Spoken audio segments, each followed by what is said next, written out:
If you want to get jacked, there's really only 5 exercises you need to do. In fact, if you just did these 5 exercises, you get phenomenal results.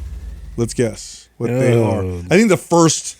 I mean, this is like my YouTube series. Yeah. Is it really? I mean, this is the. I'm assuming most of the ones you're going to pick, you're going to pick just down to 5. Yeah. These 5 are the main rotation of exercises that are, unless I'm limited because of my injuries. But other than that, they got to be compound lists. That's for sure. Yeah. So all right, first thing I want to say is just limiting it to 5 means you're not going to have a perfect routine. But you could get really far. You could get, especially the average person who just wants to build muscle, look good, feel good. Like you get really far with the following 5 exercises. And the first one's got to be squats, right? Yeah. A good barbell squat has just so much carryover. It produces so much in terms of results and muscle and strength and stability. It has to be. They call it the king of all exercises for a reason. And it's been labeled that, by the way, for decades by strength athletes and bodybuilders. And yes, it is a leg exercise. But one thing that I noticed and clients of mine noticed is that getting strong at squats carried over to the rest of the body. Yeah, the upper body in particular. I mean, I had clients would add. That used to be an old bodybuilding saying. Yeah, you want to increase your bench press, you do heavy squats. Isn't that funny? Mm-hmm. It's crazy, but it's a exceptional exercise. The range of motion is great. It really does develop the lower body great, but it really works the core in a stabilizing fashion, the back, the upper back even for holding the bar. And it makes you a strong person. I mean, if you just did squats, again, there's lots of benefits from other exercises, but you would develop a really nice lower body. It really wouldn't really need to do much more. What would you attribute most of that to? Is it the CNS firing, the ability for you to organize so many different muscles to work synergistically, because there's got to be some benefits to that, right? Obviously, we know the CNS part, right? Yeah, and probably attribute a lot of it to that. But even just the skill of a squat is from your head to toe. Yep. And everything is being connected. Everything's having to kind of work together, especially to perform it well and to get good at it. And I don't know, to be able to orchestrate that, I think carries over to anything else. Everything else is easier when it comes to orchestrating, other big muscle. Yeah, look at like a leg press, for example. First off, the range of motion is really short. Even if you do a deep leg press, it's short in comparison to squat. Number 2, to do a good barbell squat, you have to hold the weight. Mm-hmm. You're holding the weight on your back.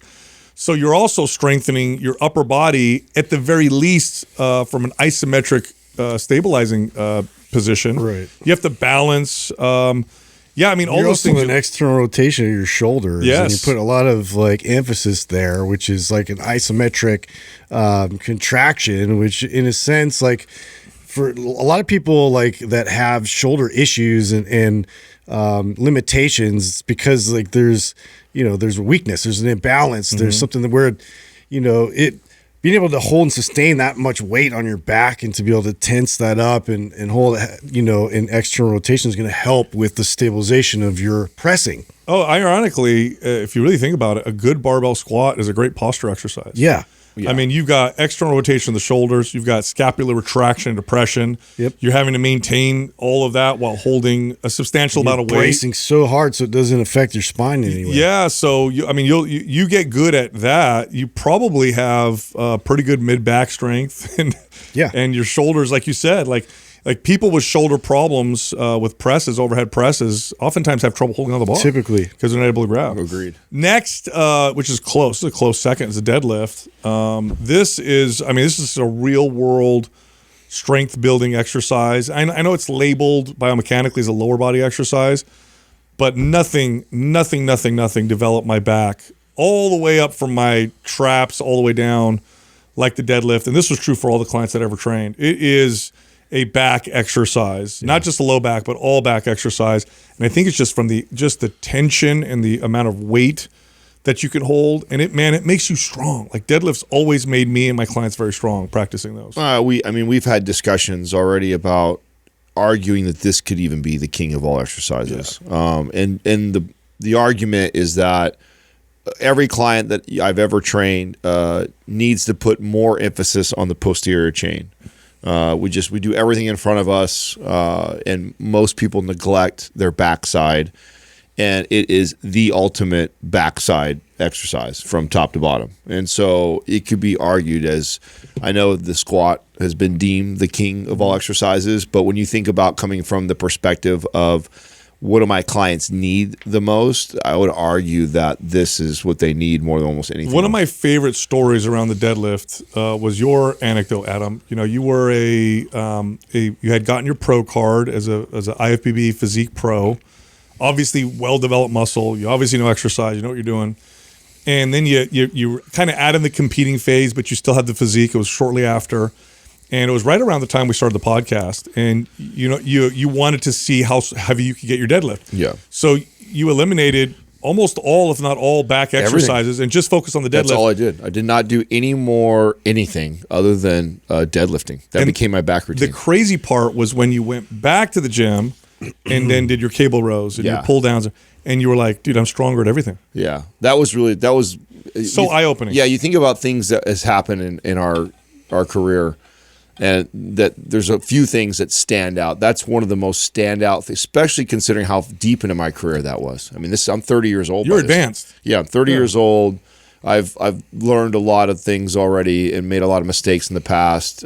Feel pretty on top of things when it comes to nutrition and exercise, and to incorporate something like heavy deadlifting and to see the aesthetic difference in my back and the strength, you know, like almost. I mean, your lats got bigger, everything got bigger. Almost any other situation, because of the law of specificity, if you go away from training that exercise, you're going to get weaker. Typically, at that exercise. Yeah, at that exercise. Like if you stop doing a certain exercise for an extended period of time and then go back to it, it's pretty common knowledge that you're going to be weaker. Even if you're fit and in shape. Yeah. You're going to be weak in that specific exercise.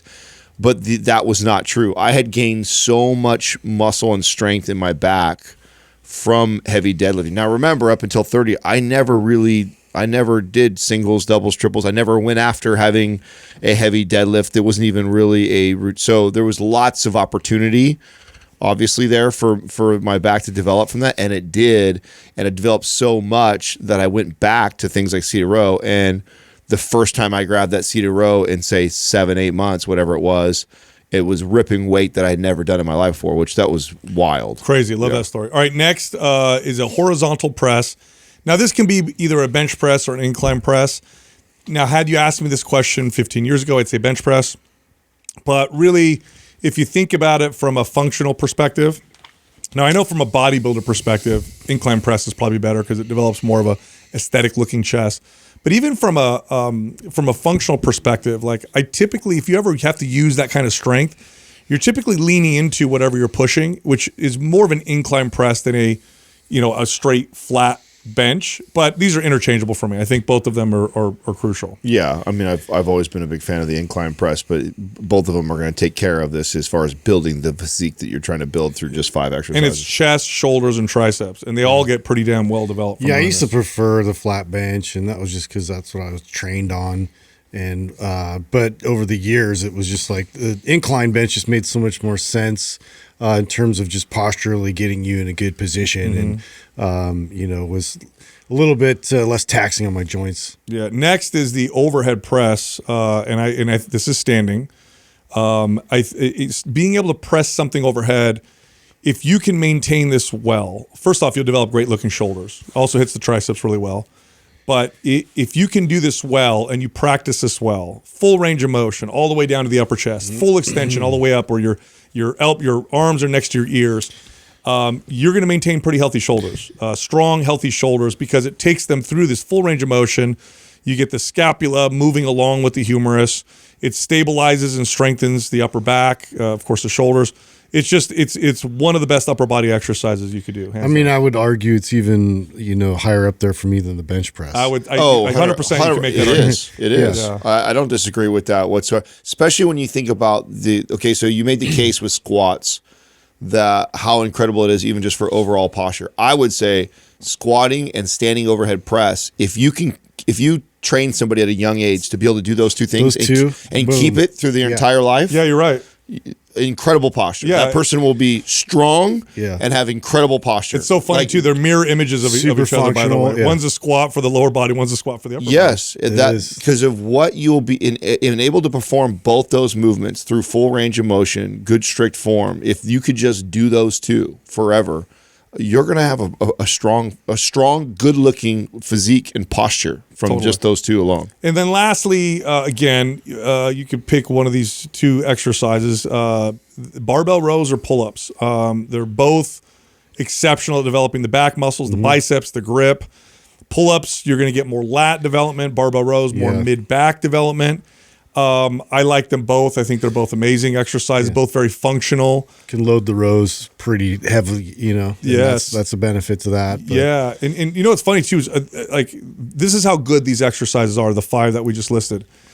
If you did these twice a week, these exercises, and switched off between deadlifts and squats, you have yourself a better programmed strength training workout than 98% of the strength training programs on the internet. Literally 98% of the programs that are out there, you could throw them away and just do those 5 twice a week, and you'd get better results, build more muscle, speed up your metabolism, burn more body fat just doing those. Hey, sorry to interrupt. Look, I have a free guide that teaches you how to lose fat in 3 steps, just 3 steps that will burn the most amount of body fat and help keep it off. This guide is totally free. We're giving it to everybody right now. If you want it, click on the link at the top of the description below. All right, back to the show. Especially if you approached it in the manner of the 2 day, I'm going to do it twice a week. One day, I'm going to try and lift heavy and be strong. The other day, I want to perfect and be perfect with the movement. Like if you approach it with the mindset of it being a skill and getting very good at the movement. Undulate your intensity, volume. Yes. And then the other day is I'm going to go express that, and really get after it. And boy, will that take you a long ways. 100%. 100%. Anyway, one of my favorite things with workouts, and this is everybody. I mean, there's a whole category of supplements around this. One of my favorite things with workouts is the pump. Whether you can argue or not, it actually contributes to muscle growth. I always make the argument that the fact that you can get a pump probably means you're in a good situation to build muscle, like you're hydrated, you got good blood flow, all that stuff. Nonetheless, it's like of all the things you experience in your workout, when you strength train, like that's got to be the best part, right? Is the pump. You get to see what you look like if you were bigger. It feels good. You can feel the muscles you're focusing on. I didn't even get into that. I was just gonna ask Justin. I don't know if Justin agrees with that. Did that ever? Did you ever? I just want to be stronger than everybody did. I didn't care about any of that stuff. But it was one of those that got pointed out. Then I was like, oh, once the girl was like, wow, your arms look really big. And they do? Hold on. So when you got pumps, were you like, this sucks or I don't care? Or were you like, oh, yeah. I was like, it burns or whatever. And then I was just like, this is stupid. Like, really? Yeah. It like annoyed me. Oh, wow. That's funny. Yeah, I love it. I still to this day. Well, they're not advantageous for lifting more weight. I mean, once you're pumped up, you're like, athletic performance. I mean, I was training for the pump yesterday. I went to the gym, just did all basically focused machine work.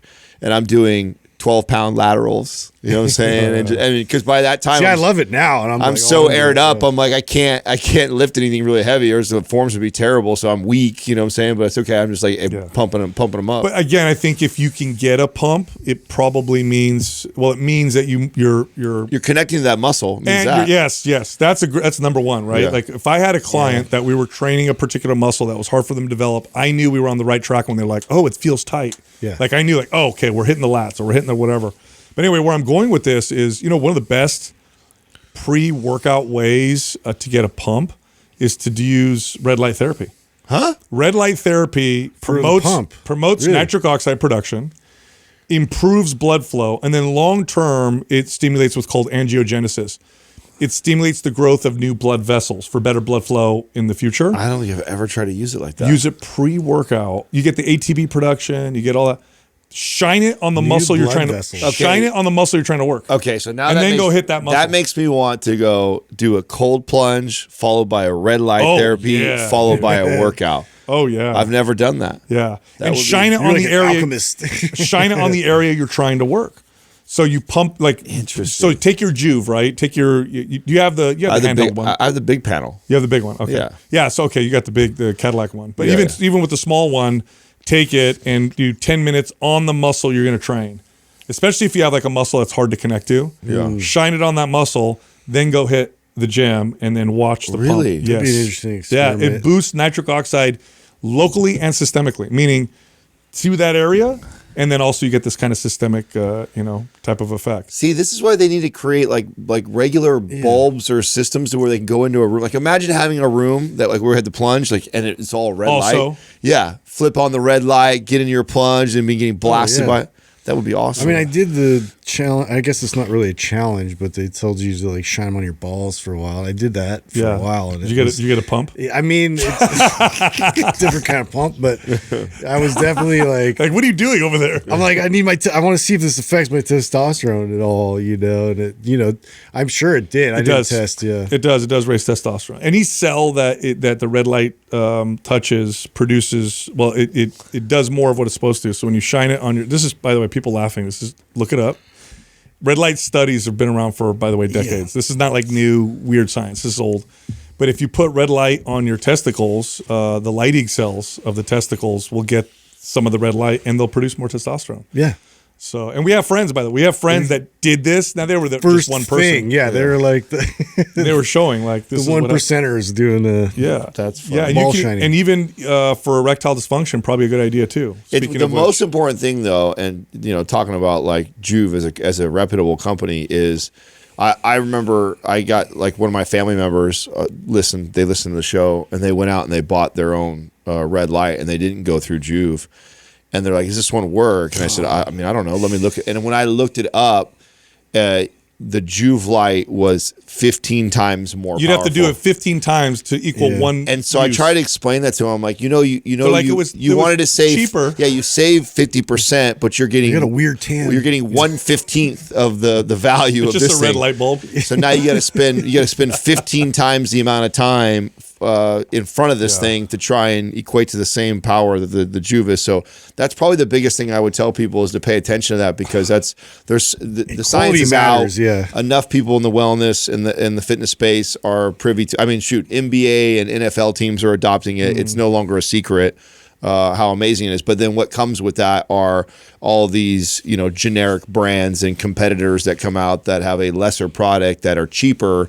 So buyer beware with stuff like that. You might get some. Dude, I crappy forgot red to light. tell you guys a funny story. We had some friends come over. This was before we went to the concert, so they stopped by and were hanging out.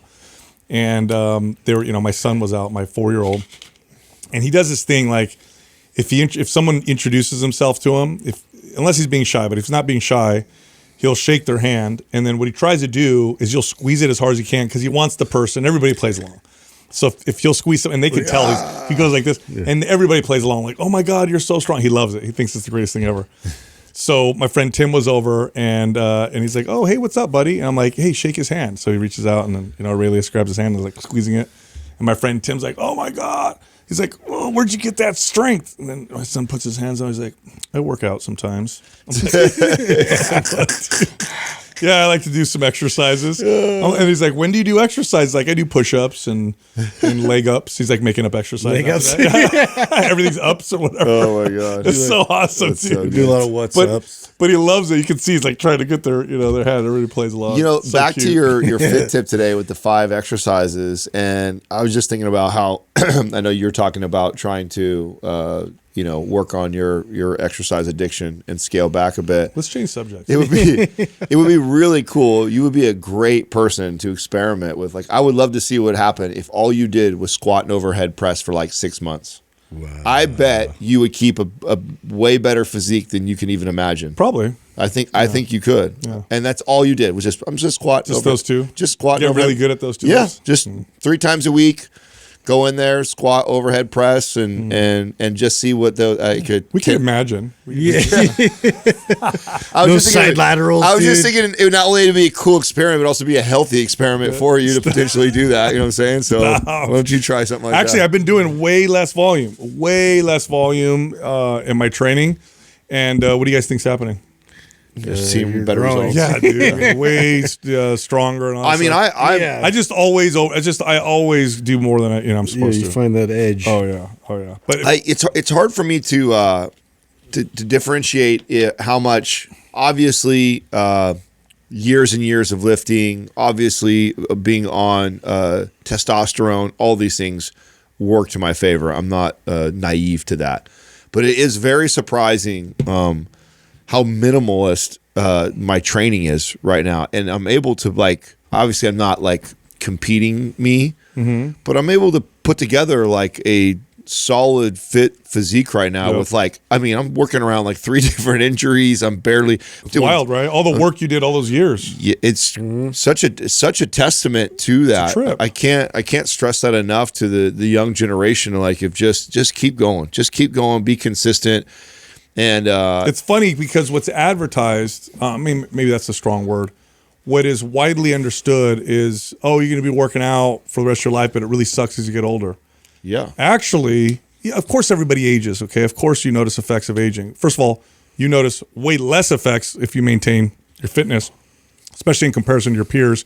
If in comparison to your peers, forget about it. Like, you're a fit 60-year-old, you're in a different universe from other 60-year-olds. But besides that, what nobody talks about is the hard work you put into it. It's easy to maintain as you get older, especially muscle and strength. Like, you just keep it with very minimal work, and then you take time off, you go back to the gym, and it's like you gain it back so quickly. It's almost comical. So quick. Oh, it's crazy. And so much easier to maintain. I think it is. I think it's I mean, I remember when we first started even this business. I remember my uncle.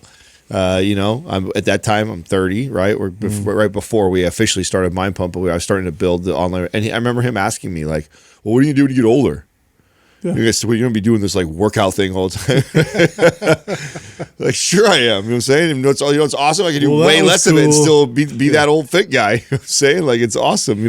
I think there's this perception that to look this way, look away, all ripped and stuff like that, you gotta be in the gym. Sacrifice like everything. Yeah, 7 days a week for 2 hours at a time. And it's like, no, it's like, I don't know. I feel like there's so many parallels to investing. It's like, if you were consistent with it, even if you didn't know very much at the beginning, but you're investing and you're saving and you're living below your means, you're just smart about it. Like, the way I like to think about it is this analogy. I think I've used it once and I've thought about it. I think it's a good analogy to explain it. It's like, imagine you're building a factory that's building cars. Let's say you're building cars. So this is your bodybuilding muscle.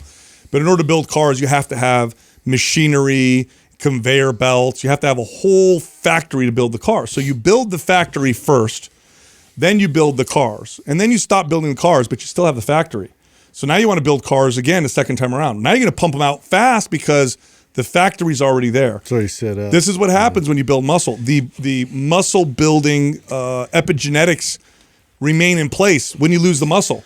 So then when you go build it the second time around, after you lost it, it comes back so fast at a fraction of the time it took the first time. I also think that it compounds exponentially because you also have the added knowledge too. Oh yeah, of course. So not only do you know have what to do. Yeah, not only do you have the muscle memory working on your side and the years and years and potentially decades of investing in building that factory, but you also have the knowledge of like what works, what doesn't work, you know what I'm saying, and how to get right. So it's way faster, way easier than it is when you're younger. Yeah, I mean, it's nice now. I can work out and I know kind of where that threshold is of like, okay, this is maintenance and this is also me kind of like pushing it and trying to get, a bit more muscle, on the frame. But for me as of late, it's finding that sweet spot of like, okay, I want to make sure that like I'm strong and I can still do like a good amount of weight, but now I need to move.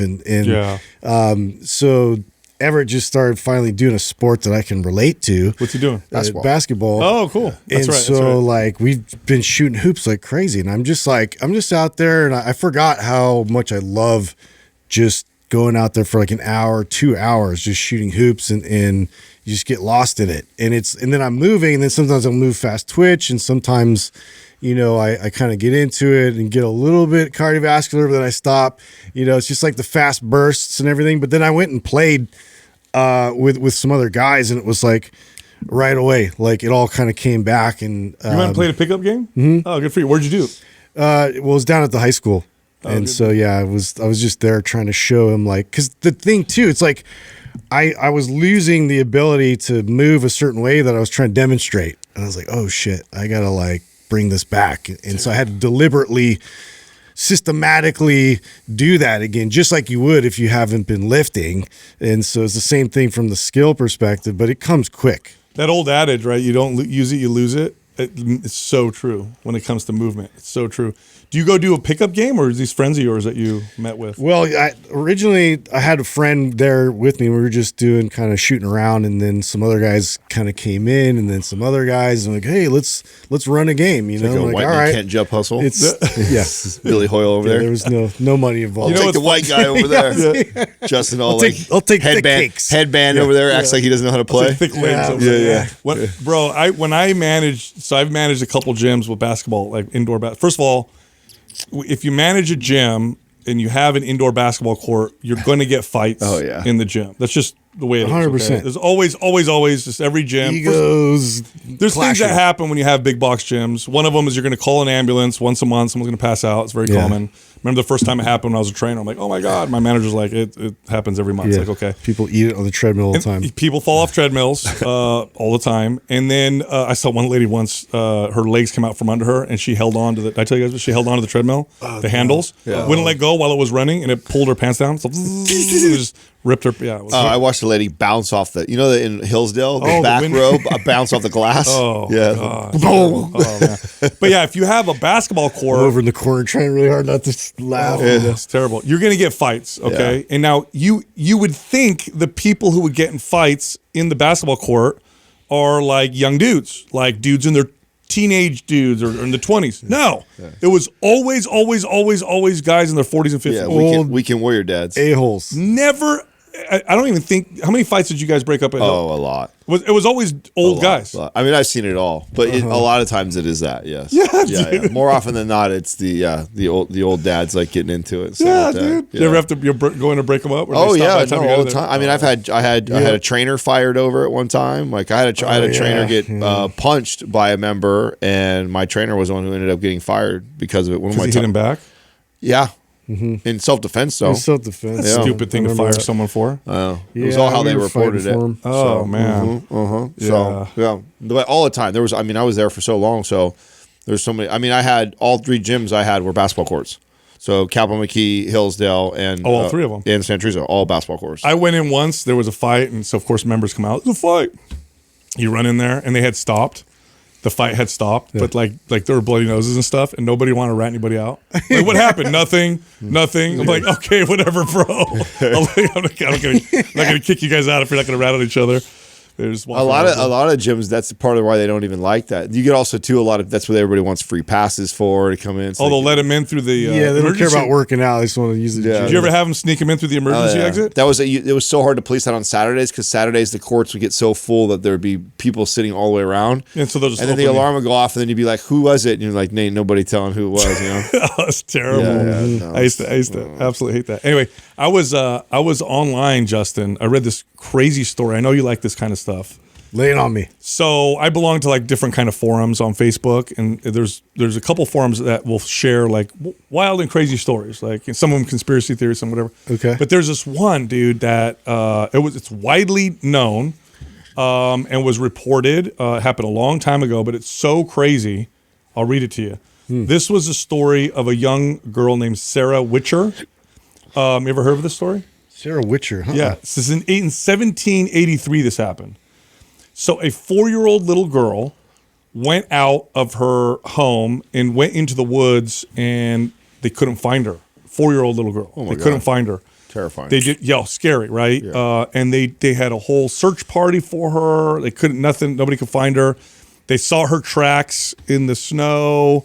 I don't know where it was, in the snow or something. And then they saw bear tracks next to her, and they're like, oh God, she got eaten. We don't know what's going on. Oh man. 4 days later, they found her. And this little girl comes out, and they're like, where were you? What happened? They found her in a bear den. Oh my God. And she said that a big dog would come in and make her feel warm and took care of her. What? So it's a famous story of a bear that essentially took care of this little girl. No way. Yeah, and it became this whole like religious thing where they talked about how she got protected or whatever. But how crazy is that? Yeah, I looked it up online. It's verified. Is it true? Is it it's true a story? true story. It was reported in the newspaper. Wow. I mean, yeah, dude. I mean, I guess it's plausible, but a bear is usually not accepting. She's like your lunch meat, dude. yeah, like, dude. Yeah. That's Isn't that nuts. crazy? That's beyond crazy. Yeah, because they're like, what happened? And she's like, a big black dog was protecting me. It must have been the mother, because the males for sure they'll eat like they're young. Oh my God. You imagine losing your kid for 4 days? Oh, that in itself. Can you? Yeah, a 4-year-old my kid. God. Oh. But I mean, imagine how elated you are to get your kid. Like at that point, you probably think the kid's not alive. Yeah. 4 days it goes by. A 4-year-old. Well, it became like this miraculous story, right? Because the whole town and the church was praying and praying and praying. Oh my God, everybody was looking for her. Yeah. And then when they found her, it was like a miracle. That's why it made all. I mean, that is like it is a miracle. That is like a That is miracle. a- Oh man. Hey, sorry to interrupt you. Look, are you lifting weights, eating a ton of food, and struggling? You're not packing on any muscle. You're not building any muscle at all. You're not getting stronger. Well, check it out. We have a hard gainer guide. This can be your ultimate resource to turn that around. Pack on some muscle mass with our hard gainer guide. It's totally free. You can get it by downloading it, clicking on the link in the description below. You know, crazy stories. I read this nuts. article. I guess it was a year ago. I don't think any of us ever brought this up. I don't know how we missed this story. But it came across my phone the other day. It was the teacher who was locking the students in the room and having them fight. So this female teacher, middle There's a school, female teacher? middle school would lock the kids in and get them and let them brawl, like intentionally. How long ago She was this? I feel like I heard this. It was a story. year ago. Okay. So I At just least she wasn't sleeping with him. yeah, pull it up, dog. Like Teacher student locked fights? students in. Yeah, like literally like Fight Club. No way. Yes, and it got caught on camera. That's how she had, I guess she'd been doing it for a long time, and She finally, was just letting What the him. hell was she thinking? yeah, she wasn't just letting him; she was orchestrating it. Oh my she was God. like, lock the doors, you and you, let's go. No way. Yes, dude, there's footage of it. That's why I'm like, I don't think I ever seen this story. I was like, I feel like I would have definitely seen. I would have said What's something. wrong with all these teacher stories, man? I keep reading these teacher stories. Some chick, it's a chick too. I'm like, Yeah, that is like, so wild. Never would think. I would have never thought that either. You find it, Doug? Yeah, it's a Texas teacher. Yes, that's it. Yeah, she allegedly encouraged students to fight in the classroom. Oh, it's not allegedly. There's video of it. I've seen the video. Wow. Yeah. You actually see some kid was like recording from underneath the desk, and you see the two kids in the center room. She's like, all right. Hey, Four Eyes. When I was in, do you have the video, Doug? I might. Yeah, Yeah, let's yeah. take a look here. When I was in junior high, I got in a fight in the locker room with like one of the gangbangers that went to my school, and the PE teacher. I'll say his name now, Mr. Baca. If he listens, I don't You know. let it happen? He pulled me off. Chewbacca. Your sound's on there, Doug. Oh wow, that's a serious fight. Yeah, no, bro. Like this used to happen like every day. Wow, dude. Yeah.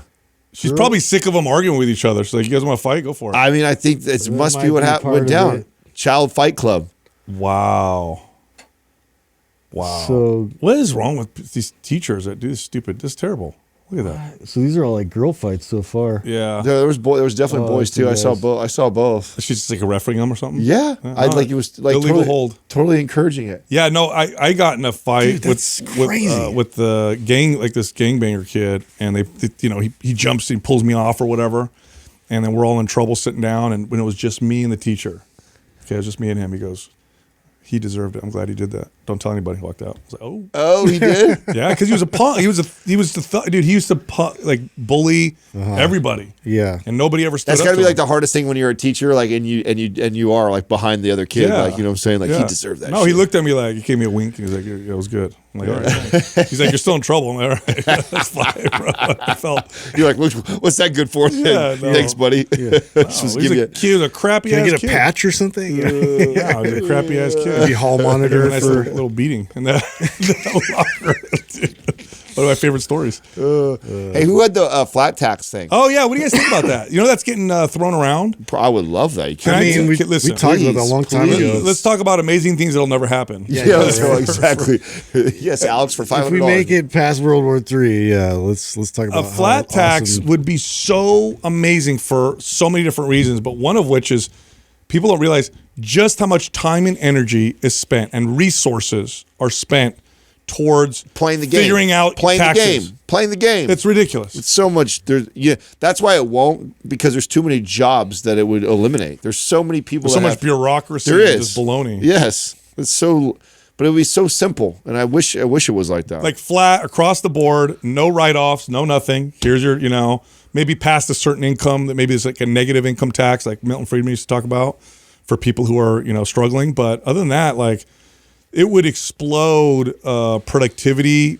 Companies would be able to take their resources and invest it in places that aren't just a complete waste. Yeah, that's the way it works is you set it up to where nobody gets taxed until you make, say, 70 grand a year. And then 70 grand a year becomes a flat tax, and then it's it. Yeah, it's a done deal. Yeah. And you just pay it, there's no nothing. Yeah. You have to, it's one line on your form. How much you make, 10%, here's your tax. Yeah. That would be a dream. Where did you hear is that, I mean, that's always like floating around as like people would love to do it, because of simplicity and transparency. Those two things would be amazing. Because of this new Department of Government Efficiency, Elon on X, he likes to float the idea, and then Chamath Palihapitiya, he's like seriously like putting energy into like explaining to people this would be a good idea. I mean, do CPAs go away completely then? Like, why do you need a CPA at that point? You're right. That would. I feel like it's not going to be that cut and dried. Of course, because you take I mean, so there's always going to be some type of exceptions and things like that. So, for example, a business that has a high profit margin is going to benefit from that. A business that's just getting started and has more expenses than income is going to have no. No, 10% on net. Yeah. Well, there you go. There you need a CPA to determine what net is.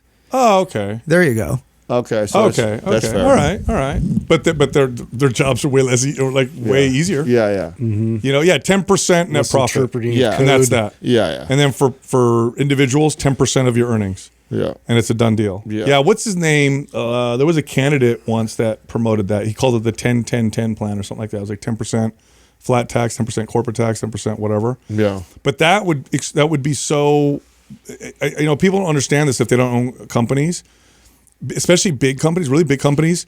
So much time and energy goes into figuring this out that they could literally hire some large companies can hire 10 more people with the money that they spend on just figuring this stupid thing out, this alone. I mean, it would save us a lot of time and money. Oh, yeah. It's one of the more stressful things that we have to deal with every year. I mean, it's super overcomplicated, way more complicated than it needs to be. Yeah, totally. But I don't know. We'll see. Yeah, totally. You just said that they've been floating that idea around? It's getting floated. All the people right now that are kind of influential in what seem to be policy, right? Because I say seem to be because who knows?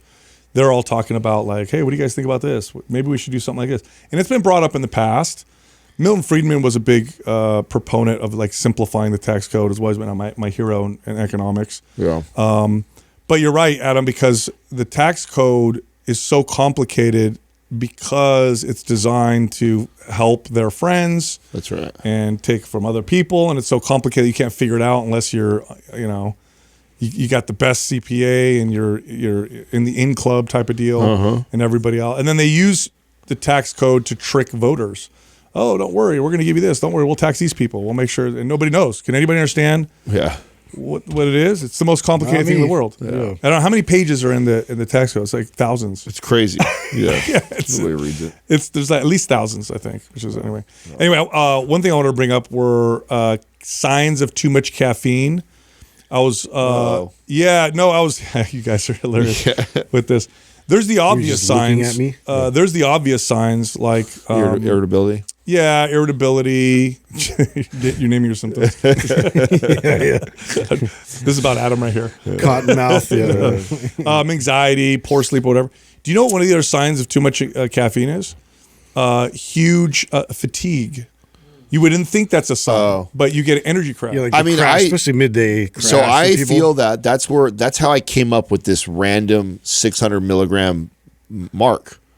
Like that is the number for me. That's when you start to get That's when I get a negative effect from it. Like if I allow myself to go beyond 600, then 800 makes me feel like shit. 800 is a crash. I don't care how good of a thing it is. It's wild, right? Yeah, it's wild. And I've tested that enough times to know that's my threshold. And if I really want more of a caffeine filling, and I'm tired of not really feeling it, and I had the desire to go higher, I actually have to go lower so that I can experience that again. Otherwise, if I just go over that, it'll just be worse. I think everybody has their number. Mine's 400. If I go 400, then I'll crash right around 1 o'clock. Like I cannot keep my eyes open. I'll be yawning, everything. Yep. Yes. Sweet spot for me, as long as I manage it well, because this climbs up. But if I can keep myself sensitive to caffeine, 200, 250, I'm fire.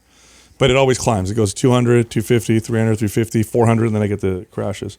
What's yours, Justin? Like 2,000? It's astronomical. Is it really? Do you even know?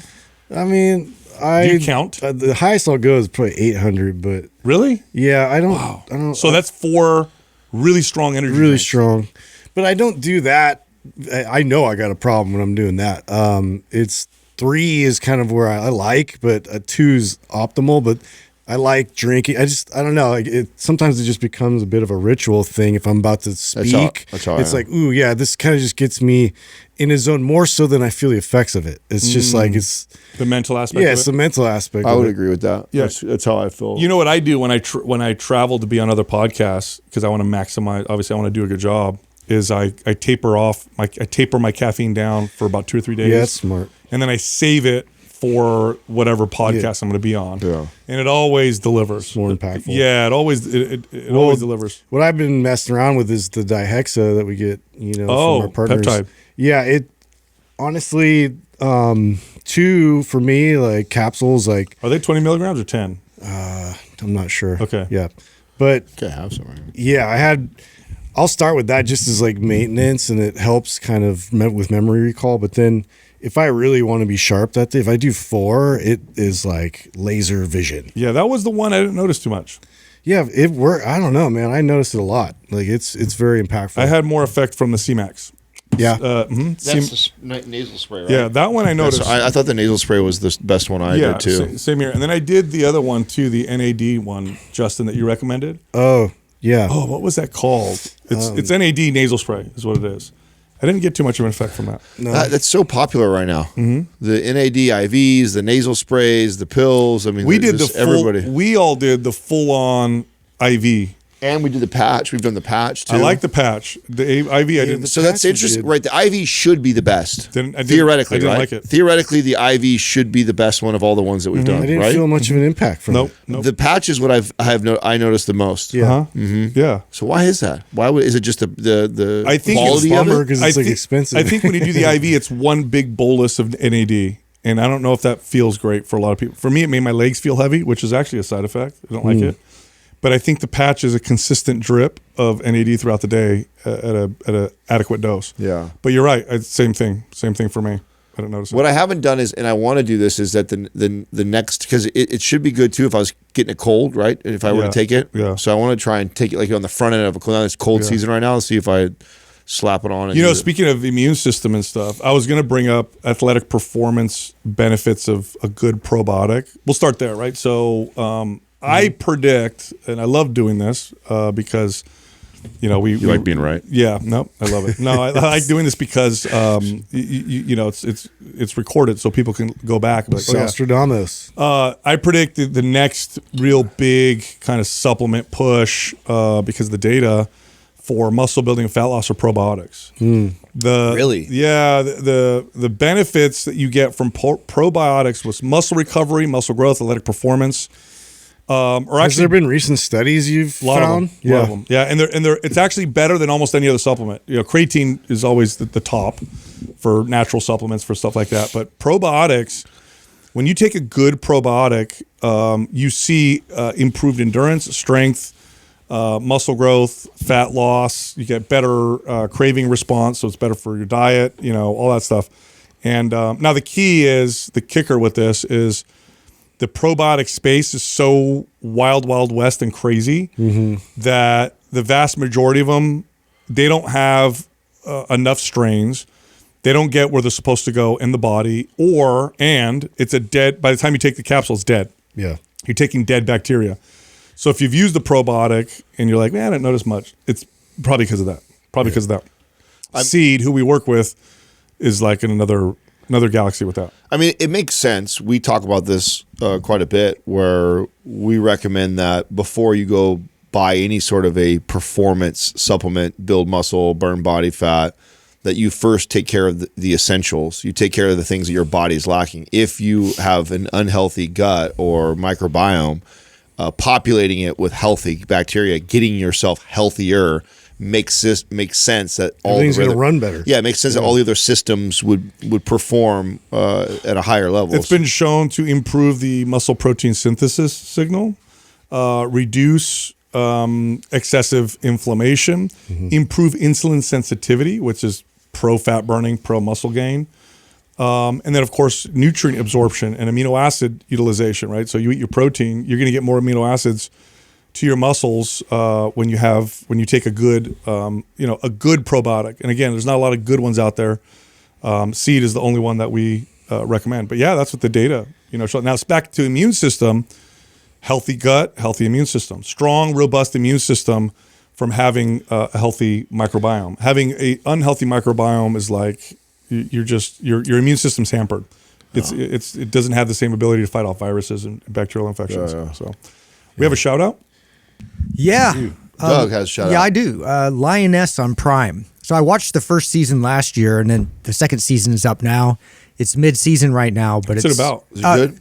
So yeah, it's a woman who runs this kind of clandestine, unit of the CIA. Like mercenaries type deal? Yeah. Oh wow. Yeah, She's a badass. She's Is a it a badass. true story or is it fiction? No, it's totally It's fictional. fiction, but they do a good job. Like I watched seen it? I watched last year's. I haven't watched yet. I will. I'll get around to it. I'm in the silo right now with Justin, but I will watch Lioness because I did really like Yeah, it. sounds cool. And if I remember correctly, they just did a good job of, how sometimes like the action hero movies can go like Too fake. too fake and too over the top. It feels believable. Right? She's a badass. It's great storyline. But she's not kicking 12 dudes' ass. by Yeah, herself. it's not like just it's very believable. Like at least that's what I remember why I liked it. So is it still like that? Yeah, it is. And Yeah. the characters are a lot of fun. It's a great cast. I mean, Yeah. Nicole Kidman's in it. Zoe Saldana is in it. So it's a good cast. And it's very well done. It's Amazon, yeah. Amazon, yeah. Plunge.com makes the best ice baths you'll find anywhere. Filters the water. It's clean. It feels good. By the way, ice baths boost your immunity. They're great for your skin. They help with seasonal depression. They also give you tons of energy. Go to plunge.com and go use the code MINDPUMP for $150 off. All right, back to the show. Our first caller is Jessica from Montana. Hey, Jessica. How can we help you? How you doing, Hello, Jessica? hello. Hello. Hello. So I heard there's a little bit of a delay, so I'm going to try to kind of get everything out here in one go. But I wanted to start out by saying thank you. I found your podcast at a time in my life where I really needed it. My love for long distance trail running shifted into feeling like I had to run to maintain my weight. I was in a cycle of under-consuming, overtraining, and that led to binge eating. Then out of fear of weight gain, I would repeat the process. My sport had become emotionally and physically unhealthy, and I knew it wasn't serving me, but I was terrified to quit for fear of weight gain. Your podcast really helped me get out of this cycle. I needed to hear from professionals over and over that cardio, overtraining, and food restriction is not the answer for health, performance, aesthetics, or sustainability. So thank you for what you do and the message that you spread. My question is, how do I gain strength in my legs? I can currently bench more weight for more reps than I can squat. So I'll try to give you some details for context. I've been lifting for 5 years and completely quit running a year and a half ago. I struggle to get a connection to my quads, but have no problem connecting to my glutes. Even after purposefully gaining weight and hitting target protein for over a year, my squat has not improved. I can back squat 65 pounds for 5 reps below parallel before my form starts to break down. Some contributing factors, I have a short torso and long femurs. I've been told by PTs that I have hip impingement and possible labral tear.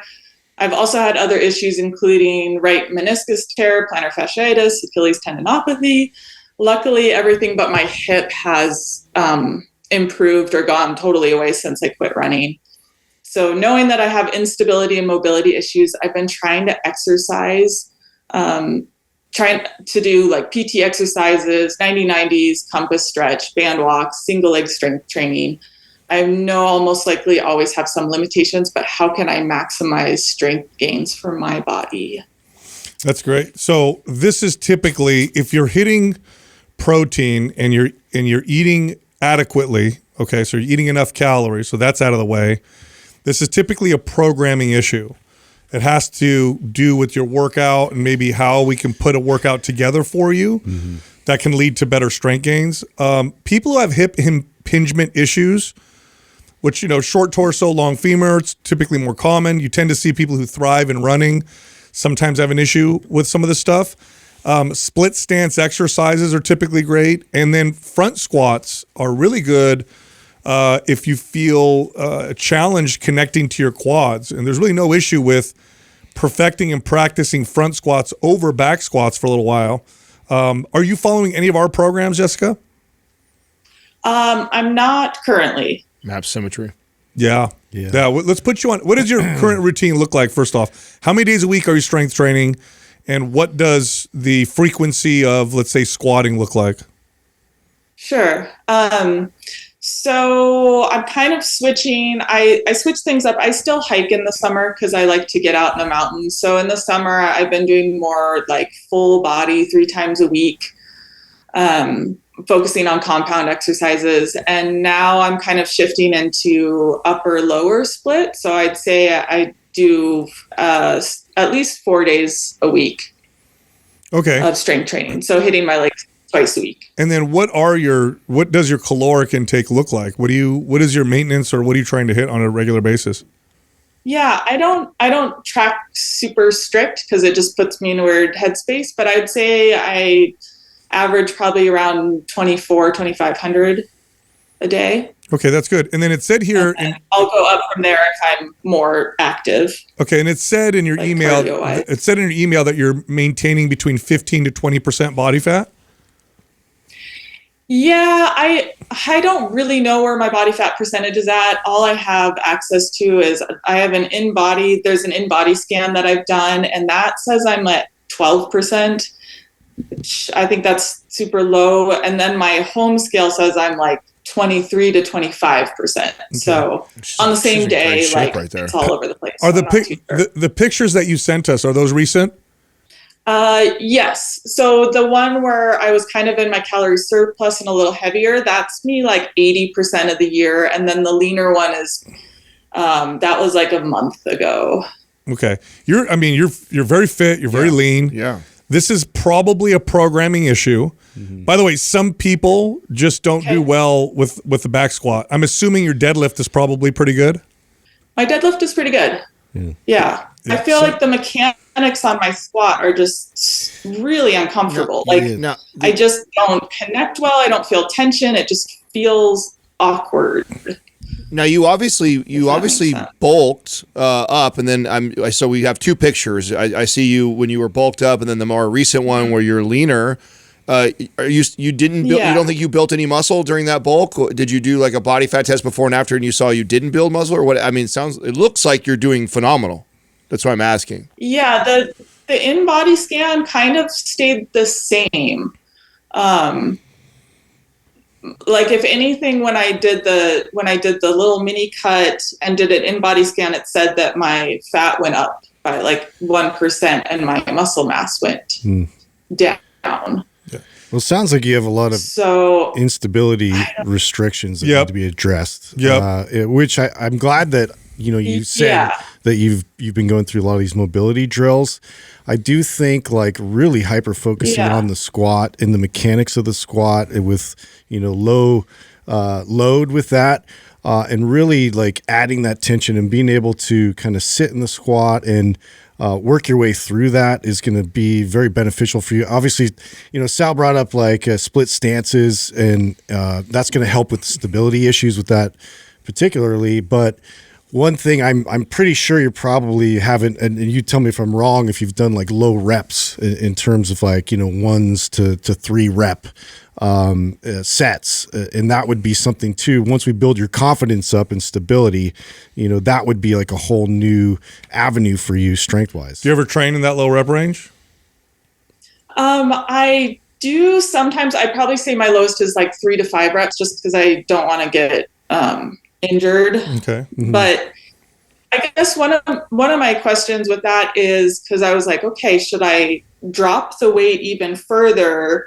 Because I'm only doing 5 reps with that low weight and try to just do like body weight squats, or should I do higher? My other thing is like, I'm really caught up on trying to get almost like ass to grass squats. So am I better off doing higher weight and doing like a box squat? Because if I stop my squat like right at parallel or right before parallel, it's 100 times more comfortable for me. Of course. And I have way better connection to my muscles. And anytime I drop further, like parallel or below, it just gets like everything shuts down. Can I watch you squat from the side? I have a feeling that there may be an ankle mobility thing going on. Would you mind doing a squat for us, like side view? Yeah. Thank you. Yeah, just back right up to that door. Yeah, a little bit further. Go a little bit closer. Okay. Oh yeah. There you go. Right there. Yeah. Oh yeah, look at our external rotation. On our Yeah. left. So a little wider. Okay, so I got a couple of suggestions for you that you could try. So we got to work on ankle mobility. In the meantime, elevate your heels. Either wear squat shoes, or you can stand on a couple 5 or 10 pound plates under your heels, and you'll feel it more in your quads. And front squats will help with that as well. It'll keep you upright. But there seems to be a little bit of ankle mobility going on, which is why you're throwing so much in your hips. Your feet want to turn out a little bit. And, a lot of people with long femurs, this will be an issue. But I would work on ankle mobility, and in the meantime, you could squat with your heels slightly elevated, and that'll put more of the emphasis on your quads. Just to build strength there and really hold at that bottom position as you're doing that to get that kind of muscle firing and recruitment there. That's the biggest focus, is to get you strong in the deep part of that squat. So we've already told map symmetry is the program. Let's start there. Yeah, I'd like to see you do map symmetry. Towards the end of map symmetry, there is the bilateral work at the end, which will be great for you. And anytime that you do any, lunging, Bulgarian, squat, anything squatting or variant of that, I would wear squat shoes for now, but also make it a practice to be doing your combat. So I think you're going to see a huge difference just by letting the heels be elevated a little bit. Mm-hmm. And you could tell because of, and I don't know if you feel this when you're squatting, but the way your feet externally rotate really wide. Trying to like find stability by bringing them out a bit. Yes, some of that is my right hip. If my knee and my foot tracks like more to my midline, then I get a ton of pain in my hip. Like I can't ride a bicycle because if my knee's tracking in line with my body. Mm-hmm. You could test this out. So. You could test this out, Jessica. You could try squatting again and putting one of those pillows under your heels and seeing how you feel. There's a pillow, looks like there's a pillow there on the. If you put that under your heels, and so your toes are on the carpet and your heels are on that, and then test out your squat again, see how you feel. That might not be enough. Yeah, she might smash her down. Yeah. It might give her a little bit. Yeah, give her a little bit. I think I've tried. I've tried squat shoes and plates at the gym, and it still. I feel like it helps, but it doesn't. It's not going to fix help that much. It's not going to fix the problem, but if you feel a little bit of a benefit, then we're moving in the right direction. Okay. Yeah, and then map symmetry will be a great program for you. And then in the future, when you're going to bilateral and you're trying to connect to a muscle, you can isolate that muscle first, like leg extensions or sissy squats for a set or two, then go into your squats. Okay. And it tends to help change the form and technique so you can emphasize the muscle that you're working on. As far as your strength is concerned, here's the deal. I wouldn't worry too much about the discrepancy. I know you're supposed to squat more than you bench, But I looking at the pictures that you sent us, you have a very balanced physique, and I could see that you probably deadlift pretty well, which is okay. Typically, people who deadlift really well tend to also have challenges with squats, so it's not that big of a deal. But if you're noticing, if you're just, and I get it, you want to get stronger at the squat, and I think we could solve that. I really do.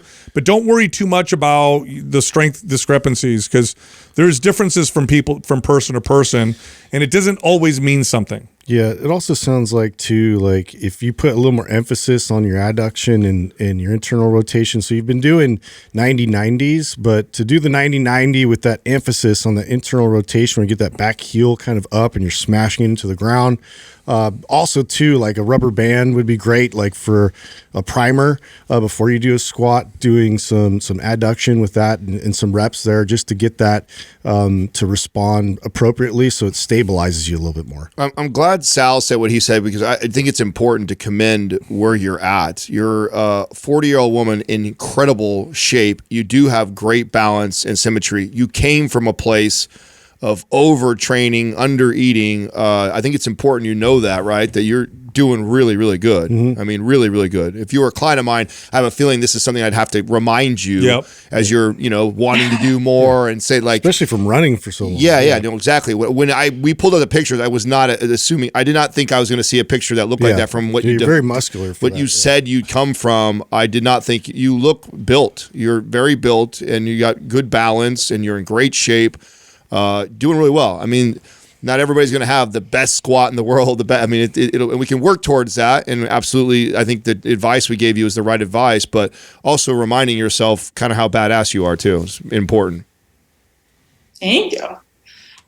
So quick question, is there, when I do work on squatting, should I keep trying to like pursue that full depth, full range of motion, versus just a parallel?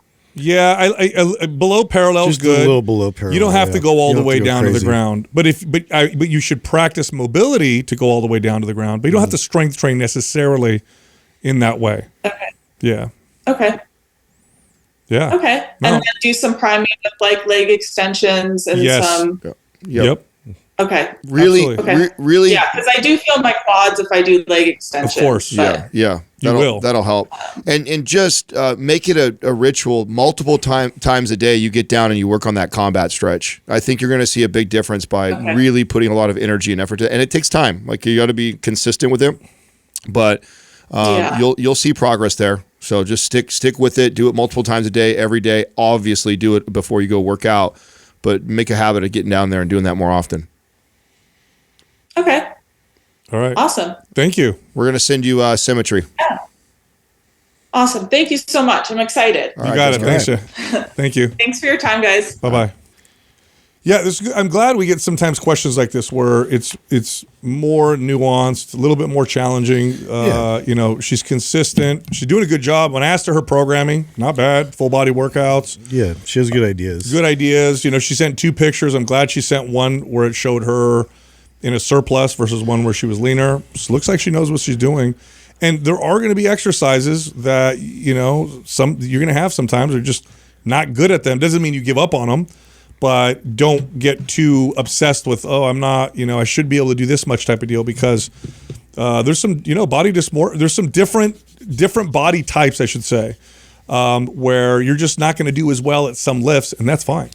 Do you think that she has a poor connection to her quads, or do you think those fuckers are just so trained because she's done so much running for so many years that they're conditioned to handle? Have you ever trained an ex long distance athlete? Yeah. I mean, and you get there. They take all the brunt. Yeah, it's interesting. That's what. So that I think she thinks she's disconnected from there. I think what's going on is that those things are. She's trained on her quad. Running is quad lots of endurance. So that 65 pounds of squatting ain't shit for them quads. No. Yeah. But it's challenging for her glutes because maybe she didn't do a lot of posterior stuff. And also she doesn't feel the burn that she made. Right, exactly. And so I actually think that this isn't I'm disconnected from my quads like she might think it is. It's because they have been conditioned to take a beating for so long that 65 pound squats ain't shit to them. It's just it's going to take more before you really start to feel that. Doesn't mean that the advice changes by any means or what we said.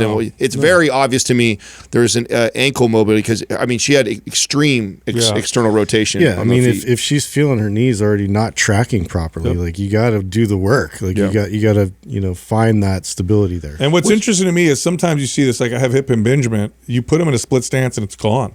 Even though the front leg is doing the exact same thing it would do in a squat. Yes. And so that tells you right there, it might not be a structural issue. There may be a mobility issue that's going on. Otherwise, you would still see the impingement. I think so. Our next caller is Mackay from New Zealand. What's up, Mackay? What's happening, dude? Hey, Sal. I just wanted to say, first of all, thank you for everything that you guys do. I've been listening for like over 5 years now, and just like not only like all the fitness stuff that you guys talk about, but even just like being a good man and all the parenting things I like in future and right now. It's just all been very helpful, and I just love listening to your podcast every day. Thank you, bro. Thanks, man. But essentially, for my question, I'll just read it off here. I've reached out before, but unfortunately, I haven't been able to make much progress in my fitness journey. And I feel like I've reached a tipping point, and I need quite a bit of help. I'm a 19-year-old physiotherapy student with a history of an eating disorder, and have been diagnosed with hypogonadism as a result. I'm currently on testosterone therapy, and while I have a passion for the gym and love going every day, I know that my approach may not be very conducive to gaining muscle and improving my overall health and fitness. Despite understanding the importance of recovery, I struggle with being accountable and staying away from the gym long enough to allow my body the rest it needs. What's worrying me the most is this may impact me for the rest of my life due to my low testosterone and low body weight. And I'm worried that I'll never be able to be at a healthy weight or reach my strength potential. Being a physiotherapy student, passionate about fitness, I feel like I know what I need to do, but I just can't bring myself to do it. The gym has become my safe space and it keeps me sane, but I also fear that my current routine is holding me back from truly progressing. So I was wondering if you guys had any tips or ideas on just to help me get through this. Yeah, man. Who knows about the struggle around you? My whole family does. Okay. And how are they? That's good. The reason why I asked you is these things tend to flourish in the dark. So the more people you can talk to, the more people you can involve that are around you that care about you, the better. So I would let people know, including classmates, people at the gym, because it helps a lot when you look at the data on something like this. If it's kept a secret, or you go places where nobody knows, that's when things tend to get much worse. The second thing I would say on something like this is the best success I ever had with anybody dealing with this type of body dysmorphia was it was very hard to take their focus completely away from the gym. So what I used was a bridge, and the bridge was usually strength. So I did have some success with some clients where I would say, okay, let's take that obsession with the gym and let's now point it towards getting stronger, because it's hard to undereat and it's hard to overtrain and get stronger. And so that was a great bridge for some people, not everybody, but for some people. So the focus may be powerlifting and how strong can I get on these lifts? And that's the thought process. That's the focus. Whenever you start to think about the gym, you start to think about working out, you direct your ideas and intention towards strength, how much I can gain. Now that can go wrong too, but that's later on down the line. We need to get you out of this, what you're doing right now, which is undereating and overtraining, and focusing on strength can sometimes help with that. Makai, are you seeing like a counselor or a therapist through this process? And the reason why I ask you that is because this is not a programming issue or anything related really to the exercise stuff. It's normally a control thing in your life and something that's deeper rooted than anything that the gym is going to answer for us, or how we work out or how we necessarily eat. And so that's going to be getting to the bottom of that is going to solve this before any sort of fitness advice is going to solve this. Yeah, I have been to I'm currently not seeing anyone, but I have in the past. Before I left for university, I'd been seeing someone for about 3 years.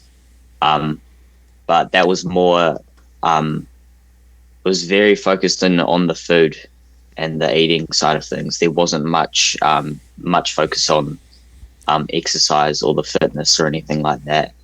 And ever since moving to university, obviously I had to move away from home, and that's kind of just dropped off as a result. So have you got to the bottom of why? Not exactly. It's control. Yeah, we think it's control. Of course. I think it's control.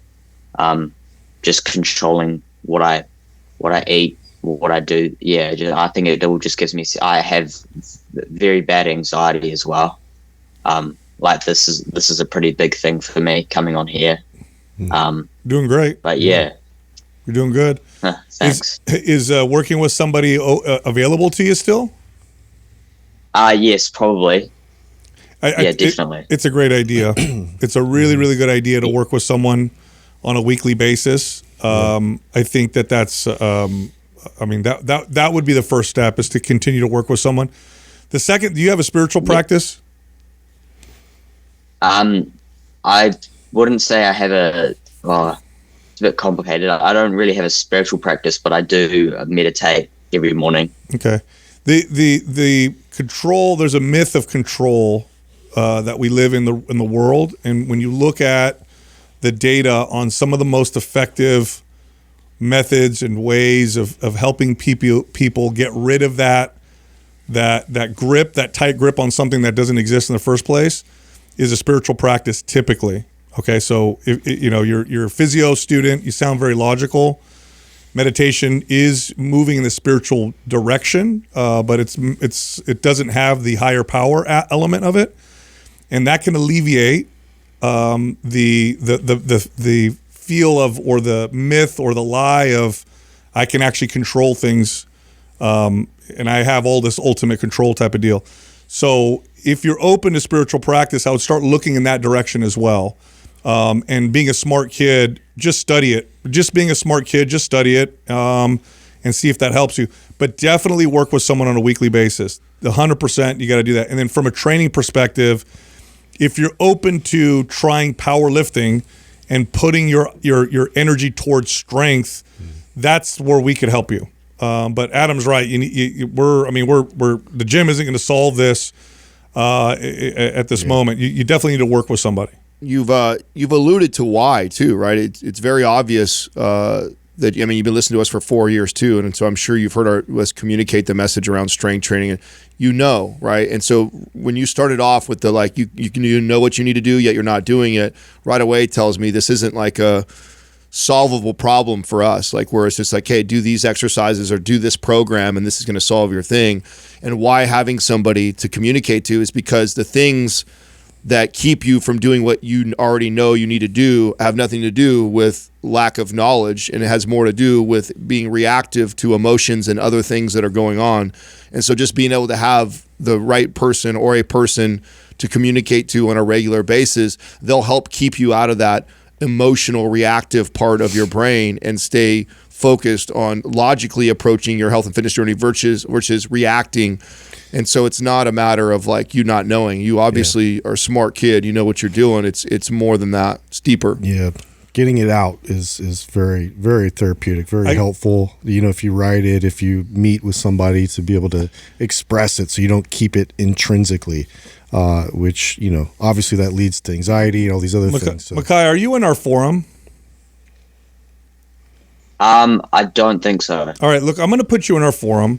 I'm going to send you Maps Powerlift, and then I'm going to have you come back on in 30 days. Would you be open? Would you be open to following Maps Powerlift for the next 30 days, and then come and check in with us? Yeah. Just for some accountability. Yeah.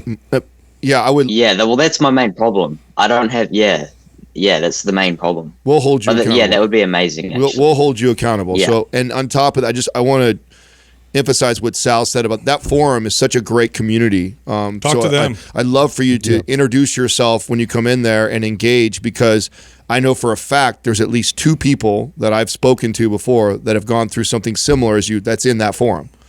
So you're not alone, and you're definitely not alone if you got us and that community. So would love to hear you in there. Tag us. We communicate with everybody in there. So we'll help you through that process. Okay. Yeah, that sounds amazing. Thank you, guys. I just have one caveat with that is I'm actually going away on holiday with my family for 10 days on the 1st of December. So obviously I won't be able to do the That's fine. powerlifting program one way. Enjoy there. yourself. Let's brother. do this. Enjoy yourself. Let's do this. Let's do 30 after the 10th. So 40 days from now. Yeah. We'll have you on the show, so Yeah, it'll give you 30 days to start. Yep. How's that sound? Yeah, that sounds good. Okay. Yeah, and do you have any just one last question if you don't mind, it'll be quick. Just with me going to Fiji, do you have any advice on just how to deal with just trying to relax and enjoy yourself mentally while on holiday? Because for me, I know, it'll be difficult, not having access to a gym and kind of just Are you a reader? that sort of thing. Are you a reader?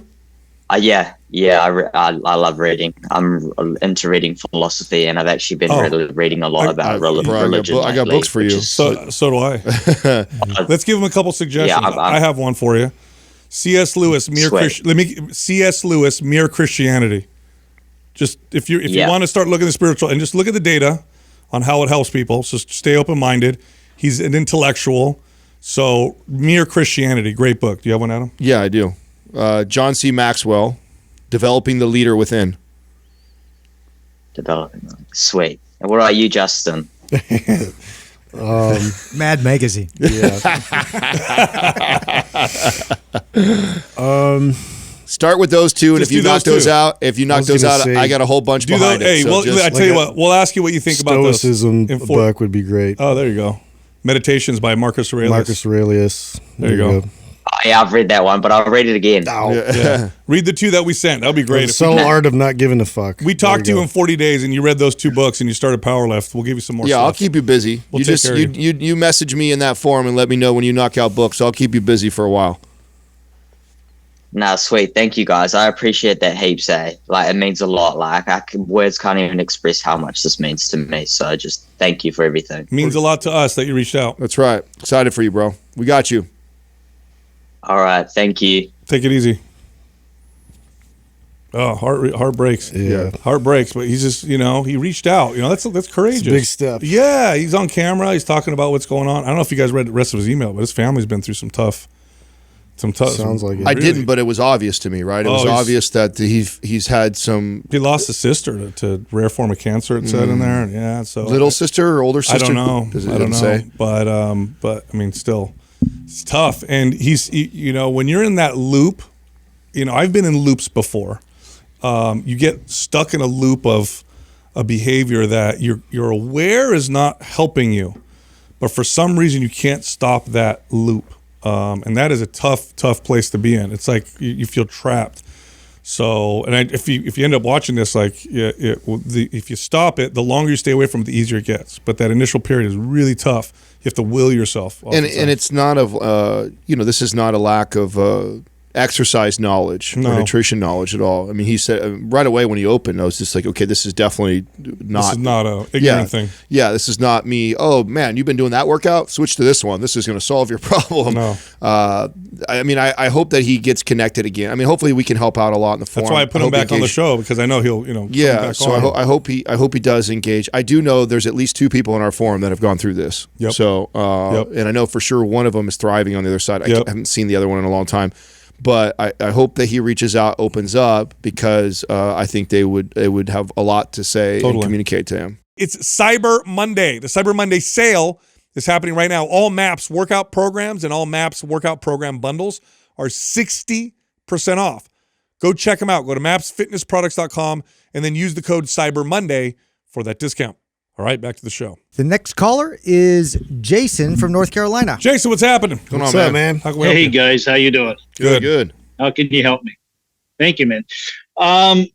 When I wrote this, I had a shoulder injury, and I'm doing pretty well now. Anyways, but my question was around BPC 157. We hear so much about how good it is, and I guess the question was, is there any risk that might come along with BPC 157? I can be specific if you want. Yeah, please. So I know that it helps with growth. So could it, in effect, if I didn't know it, could it aggravate a tumor that I may not have, didn't know I have, and make that grow?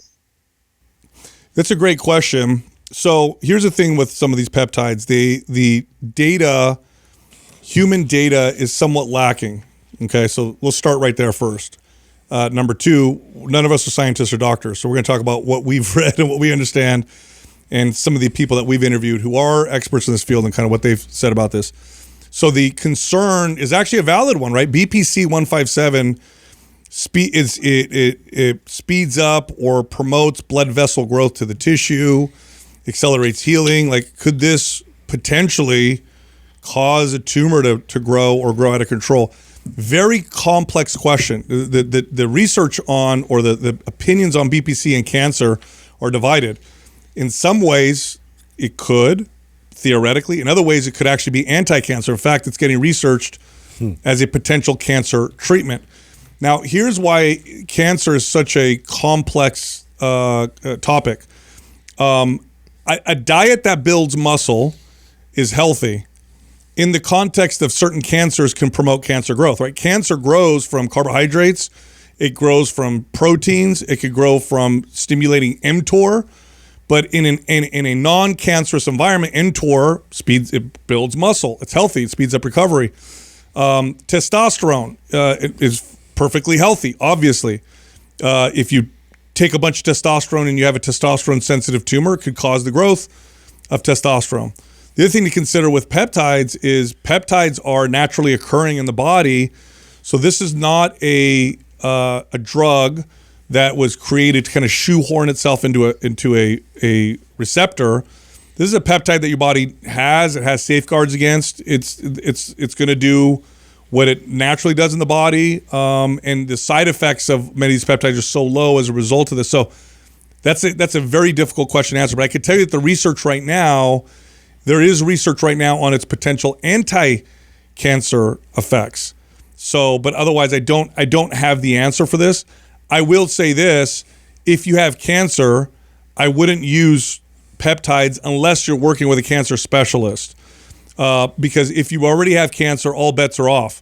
Your high protein diet may not be a great diet during when you have cancer, or other types of things that are considered like antioxidants in the presence of cancer might not be good as well. That might actually cause the tumors to strengthen. So my point is, like, in the context of actually having cancer, I wouldn't take anything unless I'm working with an expert on in that context. Hope that helps. Well, as good as you guys are, I appreciate you. And I thought I would throw this question at you because at the time my shoulder was, it's the worst I've ever had. I couldn't even get it parallel, to the ground. And I just set aside any overhead lifting for a couple of weeks and did some, exercises I could find on the internet. And eventually it went away, and I'm doing great now. But, awesome. Did you I was thinking of that BPC 157 at that time. It was horrible. Yeah. Did you use it? Did you end up using it?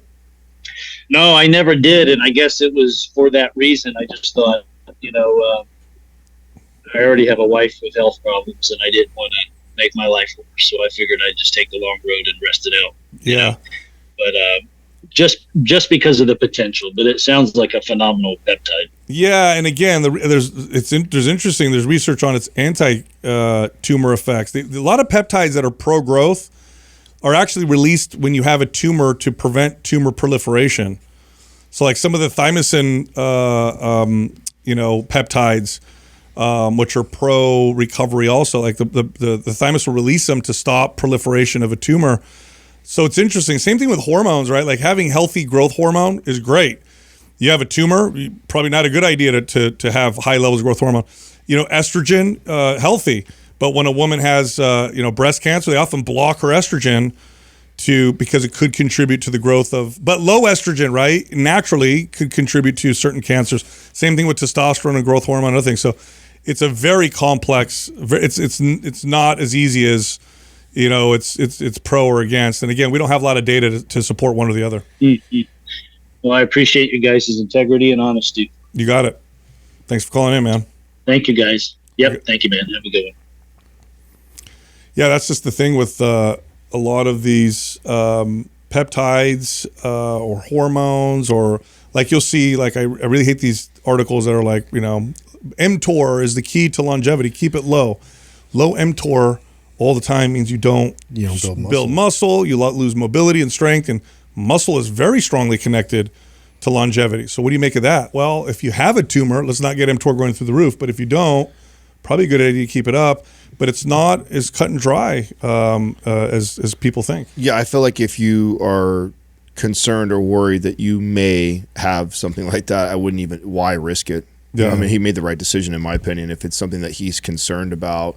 As amazing as BPC 157 is and has been for me, and like I've used it that way, in the context, if that was in the back of my mind that I was afraid that I might have some sort of cancerous tumor, and there's no way I'm fucking taking anything that's not literally from my doctor that's prescribing that to me, and telling me that this is fine, like not worth the risk whatsoever. But that's such a tough question to ask because of how little information that we have. We haven't been around that long enough for humans. So, I mean, we know the experts in the space, thankfully, that can kind of pass this stuff down. But I mean, if you got more into like the actual protocol for his mobility moves and everything else to keep his shoulder integrity intact, we could have gone into that. But he was very concerned with the BPC. I would love to hear Dr. Seeds communicate this, though. It'd be interesting to hear how he's not worried. I've asked him. Oh, you have? Mm-hmm. Oh, okay. Yeah, he thinks it's protective. And like I said, I've read a lot about these pro-recovery peptides. Right. And they're getting research for cancer treatment to help with the chemo and to help with the... so it's not as easy as... like I said, super complex. Cancer is very... People think it's very cut and dry. It is not, man. It's one of those difficult things to treat. Our next caller is Stephanie from Alberta. Hi, Stephanie. Hello. How can we help you? Hi there. How's it going? Good. So I discovered your podcast about a year ago. Just started my 5th program with you guys. I've completed anabolic, performance, aesthetic, muscle mommy, and now I just started strong. Before your programs, I was doing lots of HIIT workout for years, running marathons, trying every diet under the sun. Your programs have definitely been a lot more sustainable for me and taught me that I don't need to work out 6 days a week to get the results and that food is not the enemy. So a little bit about myself. I'm 35 years old, work as a flight attendant. I've been seeing a naturopath for years, trying to figure out why my hormone levels are basically almost in the postmenopausal stage. My blood work levels are great. My thyroid is functioning properly. We just figured out that the culprit is stress. So since finding that out in September, I've spoken to a therapist, changed my flying schedule because, flying overseas is very stressful on my body due to lack of sleep, time change, food, all that kind of stuff. And then I reduced my flying schedule. So I'm currently consuming 1,800 calories a day. I do track my macros, so 158 grams of protein and higher fat and little less carbs. When I started your programs a year ago, I weighed about 138. Today I'm 157 and I'm 5'3". My diet's mostly meat and veg. My lifts have definitely all gone up in the past year. Definitely seeing a lot more definition, but I'm not as lean as I used to be. I'm also struggling to figure out what my proper calorie goal would be. I know I've heard you guys saying 17 to 1,800 calories is not enough, but I'm also scared to go up on calories, knowing that I'm feeling a little bit more plump. So, and then as of November 1st, I've been making sure that I hit 10,000 steps every day. I've definitely noticed my stress decreasing, and I do get about 7 to 10 hours of sleep a night. So regardless the number on the scale, because I don't really care about the number, I'm just curious, should I be changing my macros, or am I gaining fat, or upping my calories? Yeah. You're still low. Yeah, you're still. We have to reverse diet you before we put you on a cut. Yeah. You also look like you've got great muscle. Yeah, no, the weight you did put on. We're looking at your pictures now. They just popped up right now. Yeah. The difference of your year is like night and day. Yeah, you put on some good muscle. And how's your strength? Great. It's like, lifting definitely a lot heavier than I did a year ago. I mean, you put on you put on a lot of muscle. You put on look, and you could tell by your waist, and I can see your abs still, and you've put that weight on. So you've put good weight on. You might have really good muscle building genetics too. And were you an athlete? Were you an athlete when you were younger? Not really. Yeah, you might have some of the muscle building genes that you didn't know. Yeah, which is kind of cool. Oh. Yeah, so, doesn't run in my family, but I'll take it. Yeah, it's great. I mean, great progress, and I bet you're way stronger. Yes. Yeah. Can you give me give me an example of a lift, just what it was year. before and what you're doing now? So my hip thrusts now are up to 375 for 5 reps. My bench press is 135 for 5 reps. Whoa. Deadlift 235. Yeah, forget it. You're fine. Wait, hold on. You just need to wait. You bench 135 for 5. Yes. I hit the nail on the head. You've got some bodybuilder genes that you didn't realize. Yes. All right, so here's what'll happen if you do a reverse diet. You're just going to build muscle, and you're going to get a much faster metabolism. I wouldn't weigh yourself because that'll freak you out because you're somebody that can have some good muscle on your body. But I would do a nice slow reverse diet. You can add 100 calories a week if you want. And your weight probably won't change much. You're just going to see yourself get stronger and stronger and stronger. Once you get up to like the mid 2000s, then we can cut from there. But I can't cut you from 1800. Where are you going to go from 18? Where are you going to go? Yeah.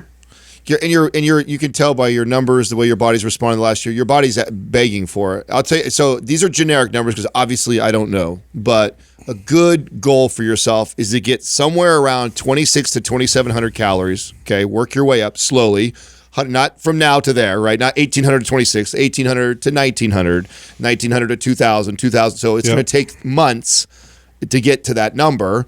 But that should be the goal, is to get to that number. And then I'd bring you right back down to 2,000 and watch you get shredded eating more food than you're eating right now. Yeah. That's what would happen. So you just got to have that vision of don't weigh yourself, don't freak out, focus on continuing to get strong, which you already are, and continue to go that path by adding 100 calories every week. Once you start getting that 26, 2,700 calorie range, whack, pull you back down the other direction and watch what happens. Yeah, you have really good muscle building genes to get that much stronger, be able to lift what you can at 1,800 calories. And in a year?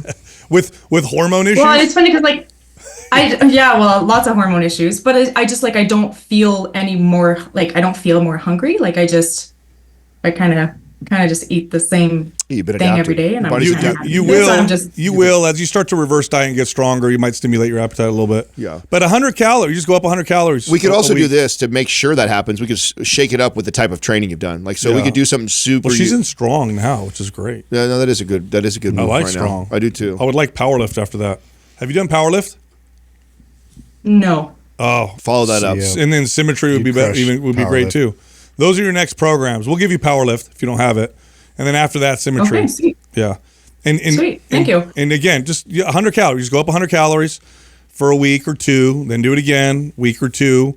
I don't think you're going to gain weight on the scale. I think what will happen is as you build muscle, metabolism will kick in. You'll start to get leaner, so you get this little transfer, fat muscle. And then, like Adam said, when you get to that nice mid to high 2,000 range, then you do the cut and then watch what happens.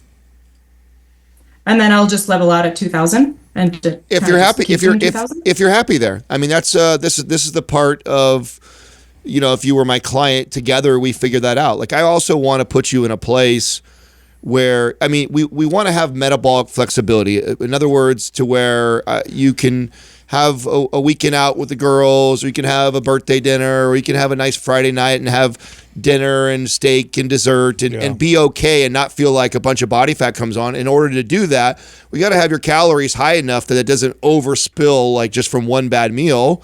And so we want to have that. I also want you at a place where you're satisfied. I don't want you stuffing your face. Like if 2,700 calories, you're like, oh my God, Adam, this is way too much. Then we can cut. Then I want to, cut you back down the other way. I also don't want you feel like, 1,800 calories goes fast. I mean, I could be at 1,800 calories by noon.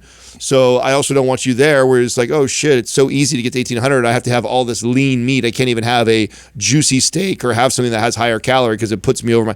So together we figure that out. There's no, you need to be at this certain amount. It's just a suggestion for you to move your way up to 2,700 and then come back down. That's right. And then we land you somewhere where you feel happy, where you're satiated, you have good energy levels, you're lean like you want, you're strong like you want, you have metabolic flexibility.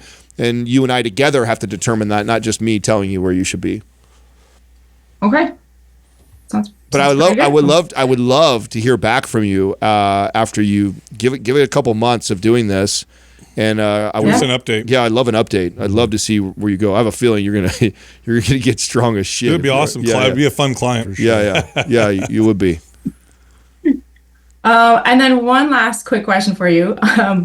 I'm a little old school. I'm still using that pen and paper to track all my weights. Do you guys actually use an app or have a proper app to track everything? Or no, if I track ever, it's pen and paper. Yeah, I'm pen and paper also. Yeah. So you're talking about a bunch of old school people. Right. Yeah. We have a sheet for that. Doug uses a stone tablet and a chisel. Yeah. But aside from that. Perfect. It works. Yep. All right. Well, that's all the questions I have. All right, Stephanie. We'll send that over to you. Perfect. Thank you guys. Have a good one. Yeah. Bro, 1 year. She has no idea that she's got those muscle building genetics. She has no idea. Bro, the fact that she built that much muscle on 1,800 calories. Her body fat, she wasn't leaner than the other one. She was just skinnier because she had less muscle. Oh, I mean, you could still see her abs. I know. You could see her abs after putting was it 20, 30 pounds? How many pounds she put on? Yeah, it was like 20 pounds. She put on 20 to 25 pounds in a year's time. Bro, to get no body fat. A woman that could bench 135 pounds 5 times is very rare. Really I can count on one hand or less how many that I've trained to do that and can't do that. Put some wheels on there? Yeah, it never happens. No, she's got incredible, and despite how many calories she's eating. I know. Yeah, she could just, oh my God. Yeah, I can't wait to see what happens. Me too. Good stuff. All right, I know you liked that episode. If you did, check this one out. 30% body fat. For men, this is way too high. This is actually a bit high for women as well. So in today's episode, we're talking about how you can go from 30 to 10. What is 10% body fat? This is when you have a visible six-pack. Can you go from 30 to 10%? Yes, it's possible, but not if you guess along the way. So we're going to talk about how you can do that in today's episode. Now, there's a huge range, right, of like body types. Yes. Some people can run a little bit heavier or a little bit higher body.